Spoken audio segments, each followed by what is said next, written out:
With 16 days to go, Donald Trump and Hillary Clinton are entering the final phase of this campaign. With the debates finally over, both are barnstorming through swing states this weekend. Today, we'll speak with both sides' campaign managers. Robbie Mook with the Clinton campaign, but first, Kellyanne Conway live in Trump Tower. Kellyanne, you're a professional pollster, so let's start there with the numbers, which quite frankly don't look very good for Donald Trump at this point. Let me put some of them up on the screen. In a four-way race, he now trails Clinton by more than 5 points. Among women, he trails by 15 points, and that's important because women are voting early in big numbers in Florida and North Carolina. Kellyanne, how do you turn this around in 2 weeks? Thanks for having me, Chris. So, by taking the case directly to the voters, and that's where he is. He was in 3 states yesterday. He'll be in Florida for a few days. And we look at some of the early voting returns in places like Iowa and Ohio, and we're doing much better than previous candidates, in large part because we invested in the absentee ballot early voting procedures. And also, I think he does it in the way that he gave the speech in Gettysburg yesterday, puts out that 9 or 10 point plan, has some really significant measures with teeth to have lifetime bans on lobbying foreign nations if you've worked in his White House, term limits for members of Congress, his whole Drain the Swamp ethical package. Didn't he step on his serious agenda for the first 100 days by beginning the speech saying that he's going to sue all the women who've accused him? No, he's just trying to defend himself against false accusers, as he says. He says those incidents never happened, yet they're covered in the media every single day. He can't get fair coverage, maybe not here, Chris, but he can't get fair coverage of his substantive points in many corners, and yet they imbue credibility to others automatically. We like the fact that in 3 major national polls, he's leading Hillary Clinton now by a few points, and we like the fact that in the 8 swing states where President Obama beat Governor Romney in 2012, we are either ahead within the margin of error or within striking distance. So we'll be visiting all of those states. Let me just pick up on that, and because I want to look at the electoral map, which doesn't look good at this point. Here are the swing states that your campaign has long identified as must-wins. Ohio, basically tied. North Carolina, Clinton up 3. Florida, Clinton up 4. And then there are the flip states. The blue state of Pennsylvania, which you were hoping to flip to Trump, Clinton is up 6. And the traditionally red state of Arizona, Clinton now up 1.5. Question, where is the realistic path to 270 electoral votes? She's still under 50 everywhere, and she spent $66 million in ads, mostly negative politics of personal destruction ads against Donald Trump just in September, Chris. So with all that on the field, we're just starting to increase some of our investments on the air, and you'll see Mr. Trump there. So the fact that it's been 3 points, 4 points, 6 points is what can turn around in these next 2 weeks. Our path is Florida, Ohio, Iowa, North Carolina. You add Nevada there, you protect Arizona and Georgia. You look at New Hampshire and Maine, too, where the congressional districts there are split in the way they award their electoral votes.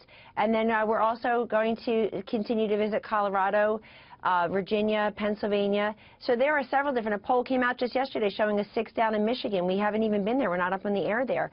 And so the fact is that this race is not over. Many in the media want to say it's over. For the 12th time, they're counting Donald Trump out. And I'm telling you that in some of these polls, if you're only using listed sample and you're identifying people who voted Republican in 2012 or voted Democrat in 2012, and you're not really bringing in people who haven't voted in a long time, the lapsed voters or the first-time voters who are truly enthusiastic about Donald Trump as an outsider trying to really shake up the system. And there are many people like that. We're not giving up. We know we can win this, and we are certainly not acceding to the same chattering class that's been wrong about Donald Trump for about a year and a half. There are suggestions that you have grown uncomfortable with Donald Trump and his campaign. From our personal experience, you were pulled twice from this show around the time that there were all these allegations about women saying that he had groped them. And you've also been active on social media. I want to put this up. You retweeted this comment from reporter Robert Costa, The Washington Post, at the debate. Bad hombres, Trump being Trump. Trump's other answers, Conway-esque. Why would you want to retweet that? I retweeted it because I was so excited that Donald Trump, for the first time in the 20-some years I've been working on pro-life messaging, actually, in front of tens of millions of people worldwide, gave the most impassioned defense of life that I've ever heard from a Republican presidential candidate. It was amazing to hear him say. Yeah, but basically, what Costa was saying was the bad stuff was Trump and the good stuff was you. No, that's not true. What he was saying, he made one comment, and it was early in the debate, Chris, if you remember. And so the Conway-esque stuff was this pro-life messaging I've been working on for decades. It can never get, frankly, people who say they're much more pro-life than Donald Trump. Donald Trump used to be pro-choice, like many Americans, changed his views based on personal experience, as he's explained it. And there he was, on the stage with you, doing two things that nobody had ever done. And it is Conway-esque. One is saying, I'm pro-life, I will appoint pro-life judges, and then taking the case right to Hillary Clinton that her and her party are for abortion anyone, anytime, anywhere. They are incredibly extreme. Sex selection abortion, fetal pain abortion, taxpayer-funded abortion, and, of course, late-term abortion. Donald Trump said on live TV in front of you that Hillary Clinton would rip the baby from the womb, that it's okay to have a late-term abortion, and she had a terrible defense to that, that somehow it's because of the life of the mother. And people say, well, there aren't that many. There are 12,000 a year, and Americans ought to know that that's part of being pro-choice. So I was very excited because, let me tell you something, a lot of Republicans just hide under the desk hoping the abortion shrapnel won't hit them, and there was none other than a Manhattan billionaire giving an impassioned defense of pro-life. It's as simple as that. I think people read a little bit too much into it, and frankly, a lot of people lack my sense of humor on some of these other tweets. But Donald Trump and I both have a great sense of humor and a wonderful relationship. And I've never been pulled from a Sunday show. I'll just leave it at that. Well, just real quickly, because the fact was that we were told as recently as like a Saturday night that you were going to be doing our show at the height of the whole scandal, and then suddenly Rudy Giuliani showed up the next morning, and you don't look like Rudy Giuliani. I love the mayor. It doesn't mean I was pulled. But in any event, if you see me sitting here as a campaign manager, then that's where my heart and my head are.